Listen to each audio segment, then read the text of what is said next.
Welcome back to Mega Man 4, everybody. I am Drak. You know who we are. Why do I keep on introducing us, Alex? I don't know. I really don't. But we are back in Drillman stage. We were about at the halfway point of this stage, and then we had some issues. But thankfully, we're going to go ahead and finish this thing with our wonderful Mega Buster of awesome goodness. And I don't know what I'm saying anymore, do you? I never know what you're saying, Adam. But yet we're supposed to be an internet team, and like the Game Grumps, and be thinking everything that the other one is thinking. We're supposed to have that psychic twin connection? Yeah, something like that. You wish the Game Grumps were here. Or somebody actually called it the Normal Man Jew connection, and no. The what? The Normal Man Jew connection? What? I don't know. I think the reason they said that was because I don't think Aaron has actually said if he's religious or not, so... No, but it sounds to me like he's grown up in a fairly Christian household. So maybe that's why normal guy. Yeah. Welcome to religion on Drak and Shadow. We didn't even try and bring that in. It just happened. It just happens. It did indeed. And I hate this stretch of the stage. I really do. Mainly because I forgot this one element. So there is actually a way to save yourself from the rocks, and that is to use the skull barrier. Thankfully that's not the weakness to Drillman, so we don't have to worry about, wasting the power-up. But, at the same time, only one charge is taken. So when you activate the skull barrier, does that mean you lose power? Yeah, if you see the bar right next to my health bar... Ow. I hate it when that happens, and it happens a lot in these games after 3. Yeah, if you see that bar right next to my health bar, that is the power of the power-up. That's well, yeah, much it has left. but I mean, if you activate the skull barrier... It's not going to drain his actual life, if that's what you're asking. It will drain as soon as it is used, but it won't drain it if it's gone. Like, it won't do a double drain on that. Oh. So you'll actually be able to see it. It takes a little bit away after using it, but that's all it ever takes. Well, that's nice. Yeah, the old Mega Man games weren't really stingy on that. I mean, I always appreciated that concept because it doesn't make the games harder in the fact that now I have to be super cautious about how I use my powers. Oh, get me out of here, get me out of here. Thank you, door! Get me out of here! Alright, now we are at Drillman. Drillman. And of course his weakness is the last robot master we fought, the dive missile. Drill! I think this is actually the first time we've been given a legitimate missile as a power-up. And it is a heat-seeking missile, by the way. So it actually will follow it. So that's kind of cool. And sometimes it'll follow him in really stupid ways. Don't you feel like we're watching Metabots, Alex? A little bit, I guess. Then it's agreed! This is a non-submission roll battle! I'm sorry, was I not supposed to do that? Okay. I like doing the referee. I like doing Mr. Referee. Mr. Referee was fun. I shall be your referee, Mr. Referee! I want to find the voice actor that did that and just ask him to do it into my phone. Just because every time I get a call coming in, I want it actually to scream, then it's agreed! This is a non-submission phone call! Oh, that would be funny. Alright, and that's the last of the Robot Masters for this game. So now it's time to take on Dr. Cossack. Which, I'm gonna ask Alex, how is your Russian? Can you do a Russian accent? I do Rustalian. Oh, yeah, that's right, you do Rush-Italian. We figured this out in .hack. Oh, and by the way, not only do we get the drill bombs, but we also get the Rush Jet adapter. And this is the one that got the most significant nerf. Because Rush Jet was a little overpowered in 3. Oh, and look, it's Dr. Cossack. That looks like a young doctor right there. That's awesome. Hello there, Mr. Mega Man. Mr. Mega Man. And here is Dr. Cossack's fortress, which looks very Ruski. I'm sure the Ruskies will be very proud. Please don't hate us for saying that. We're just saying Ruski because it looks like stereotypical Russian castle. And I must say, it's a little refreshing to not have to take on the same old Dr. Wily crap in a game, right? Yeah, sure. It's You a now have a Slinky. brand new villain. It is a slinky. It is. It's a Slinky of Doom. It'll hurt us. We had part of a slinky, but I straightened it. What was that? Don't you remember that joke? I don't. Refresh my memory here. Ghostbusters 2. I don't remember that. Well, I remember Ghostbusters 1 better than Ghostbusters 2, honestly. Well, yeah, who said it? Was it It was Egon. Egon said that? Yeah.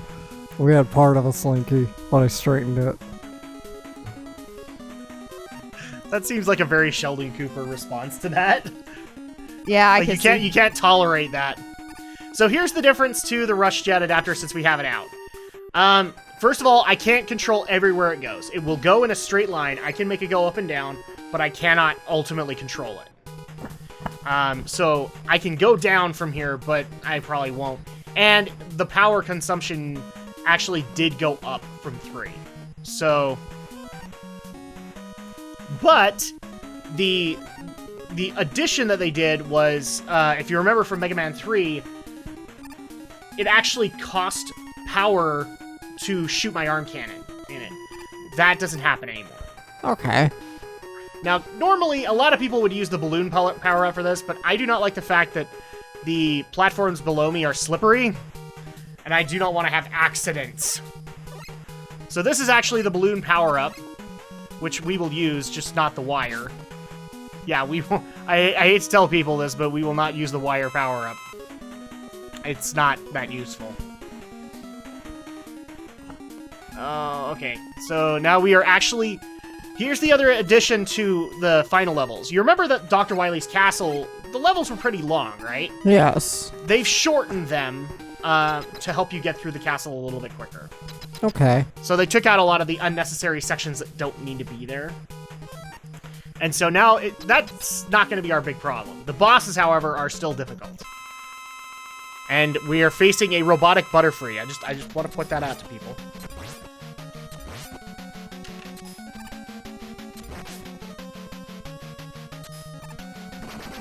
And this is also very reminiscent if people have played Mario 3, where Bowser actually slowly destroys the platforms that you're on. By the way, this is the ultimate troll. I technically killed the boss, but he killed me first. Game over. Bull crap. Game over, man. Game over, man. But it's okay. I bounced this back over to the level, so we'll have to go through it again. But it's all right. It's all right. We'll make it work. So while we are making this work... You couldn't We actually- magic cut this? Come on. No, I didn't want to cut this. Well, you because- should have. Well, okay, whatever. But we actually did get a question for Andrea this time. And mainly for Andrea because everybody's heard our opinions on this matter. But this is actually from a Geek News listener who also listens to, or who also watches Drak and Shadow. And we just recently tackled on a story concerning Koei Tecmo's Dead or Alive Extreme Beach Volleyball 3. Okay? You're asking the wrong person. Andrea has no idea about this. Yes, but I've kind of given her a crash course on it to help her get what the question is entailing. So first of all, the question that they wanted to ask is, well, first, what are your thoughts on Dead or Alive Extreme Beach Volleyball? Do you care? Do you think it's offensive that game exists? Well, if there are fans who want to play it, then it's up to them that they want to But play it. it's not like you would stand in line and picket that Dead or Alive Extreme Beach Volleyball shouldn't exist. Or the Dead or Alive series, for that matter. I don't even know how that ended up being a game, though. Well, it was part of the whole PlayStation boom, where they had a bunch of 3D fighters go to PlayStation, because Sega at the time had Virtua Fighter. And so PlayStation tried to counter that with having a bunch of Virtua Fighter clones, which eventually ended up with Tekken, which is a popular 3D fighter. Soul Blade eventually went to both, which would later become Soul Calibur. But Dead or Alive was another one, and it was a very technical fighter like Virtua Fighter, except the addition was, this was actually a secret at the time, where there was breast jiggle physics attached to the female characters. All right, you actually had to unlock it. It wasn't part of the base game. Later, however, in later editions, they just made it part of the base game. Does that answer your question? Yeah, so what is the whole premise of the game, though? It's like any other fighting game. It's a tournament, and people are either winning for money, glory, fame, revenge, things like that. But it has nothing to do with volleyball. No. So Extreme Beach Volleyball was an addition added where basically a lot of people like the whole breast jiggle physics mechanic. And so they said, oh, well, it might be a great idea to take them out to a remote island and just appeal to the male fantasy. You know, just let them go sunbathe in a bikini. And they added beach volleyball in there, I think, just as another mini game to do. Because they also had, like, a Wave Race 64 kind of clone where you could do jet skis. Mm-hmm. Things like that. I guess you could say it's like a sexy Mario Party. Pretty much. So does that answer your question? Yeah, I guess so. Okay. So do you think that this series shouldn't exist? I don't think it doesn't matter if it would be existing or not. They will eventually create it. Yeah. Well, and the bottom line is that creativity in the gaming world is creativity. You can't really stifle that. The second thing is, do you find this game series offensive in any way? Basically, you as a woman, do you think it's offensive? Yeah, yes. It really is asking that. Or, as a woman, do you find this series offensive? That it even exists? Or do you just simply not care? And I've lifted the restriction about not caring, because this is one of those times where Andrea could technically answer and I don't know. She hasn't played the games. I haven't played the game, but if people want to play it, it's their deal, not mine. It's their $60, right? Yeah, but I would never spend that much money to play that game. Okay. So, when Dead or Alive Extreme Beach Volleyball 3 hit Japanese shores, and only Japanese shores, a couple of the writers for what were the articles that we actually came up with? Kotaku, IGN, and Play Asia is a big contender in this story. Who are the other ones? Like IGN, who have actually reported on this. Where they reported so people actually asked why has DOA Extreme Beach 3 only been set for Japanese shores. It's not coming to Europe, it's not coming to US shores. And to which we got a very broken English kind of PR answer. We don't want to deal with the censorship, we don't want to deal with the protesters, we don't want to deal with the Twitter social justice warriors, we just want to release a game. And so that's their main reasoning why they didn't bring it here. So, of course, except recent updates now have said, no, that was some individual opinion. We basically had the boss throw the employee under the bus. I liked how Aldo put it in our Geek News thread, which was, and that's the sound of an employee going under the bus. So, at that point, this is kind of a 50-50 answer, Andrea. Do you think that this should hit U.S. shores, given that the reasons that they've given are crap, because they're saying basically because of censorship, we don't want to bring this out to U.S. shores? Or do you think it, I mean, if this thing were to release on U.S. shores, you probably wouldn't play it. Well, I think it's a safe guess given our other answers, right? Okay. Well, you didn't even let me answer. No. I'm sorry, I interrupted. Well, I'm saying that whether if I decide to look into it, that's my, but very unlikely it'd be something that would be interesting to me anyway. Mm-hmm. But whether if they should release it, I don't think it's going to matter whether if they release it or not, because if people are interested in it, they'll find some way to get it across the shores, Exactly, and Koei Tecmo has actually come out saying you can import this game. You can bring it to U.S. shores if you want to.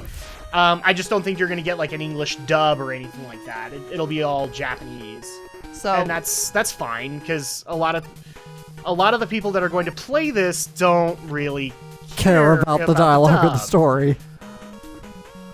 I actually like that another female tweeter warrior actually put out. We wouldn't have a problem with this if we got to see Ryu Hayabusa in a Speedo. Fair enough. Fair enough, but how does he keep the mask on? That's my question, man. The Speedo with the mask on. You know what? I might pay to see that. Just to see it once. Just to see the dragon sword on his back. Because, I mean, I also have to give credit where credit is due. Dead or Alive kept one of my favorite franchises alive during a huge transition where no games for it were coming out. And that was Ninja Gaiden. Now, granted, I don't like the fact that Ayame from Ninja Gaiden has become part of the DOA staple. She's like the female ninja, basically. Right. Well, she's one of 2 female ninjas. So I'm not happy about that, especially since the big-breasted jiggle physics entered into the current Ninja Gaiden games. But I at least have to give Dead or Alive its credit. It kept that series alive. It kept it on life support for the most part. Although it might actually be keeping it permanently, because I don't know if another Ninja Gaiden game is going to be coming out anytime soon. But you know what? Just for the heck of it, I'd love to see Ryu Hayabusa in a Speedo.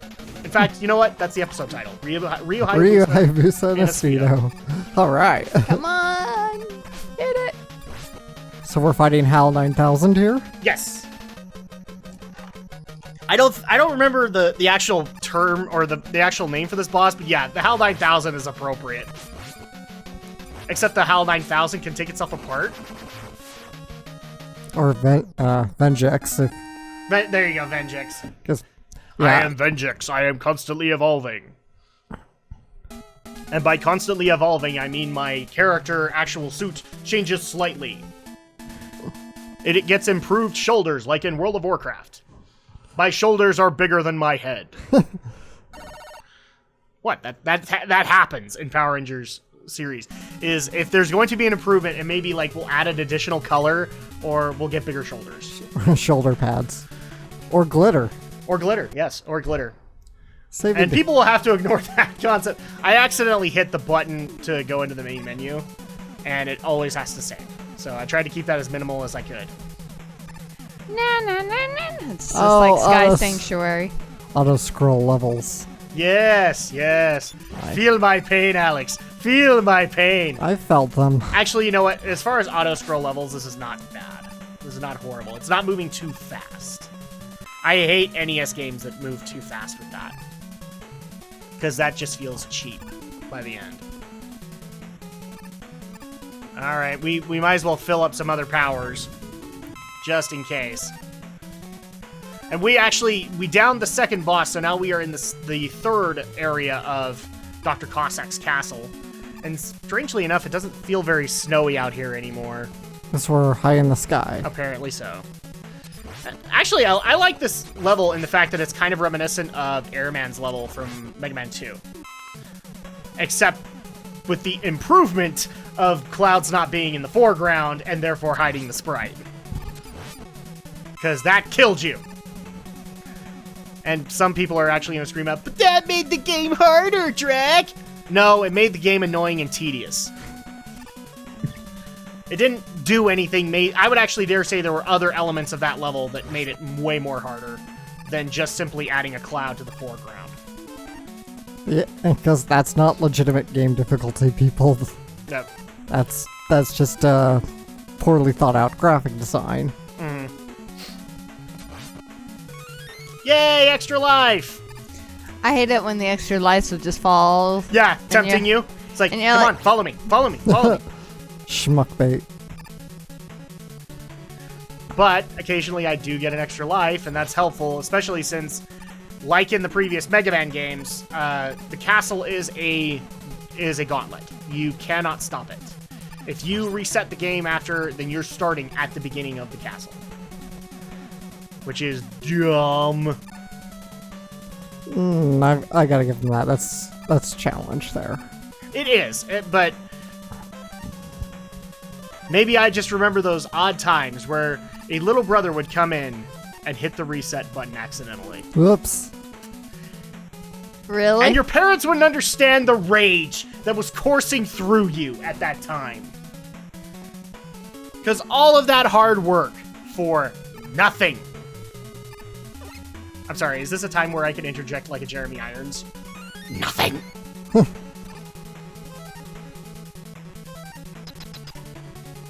Alright, and we are at the third boss.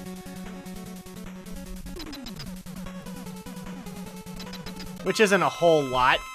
It's very reminiscent of, if people remember the bubble machine boss in Mega Man 2, that's very reminiscent of what this guy is. Not hard at all. Just annoying. Yay! We have an annoying boss, Alex! Well, you seem to be holding your own against him. For the most part. And that's one. Now we have to take care of two. And this guy actually goes around the room! So it's almost like you have to think three-dimensionally. Not really. More like 360 degrees. Yeah, something more along those lines. There we go. And the third boss, wow, that was really hard. I'm totally seeing the clench factor in Alex's eyes right now. Because that was totally difficult. But that also means that we are done with all the areas, and now it is time to confront Dr. Cossack. And we're going to do that maybe in the next video. Oh. I think we're going to troll you guys. Sorry. Ready? So next time, Dr. Cossack.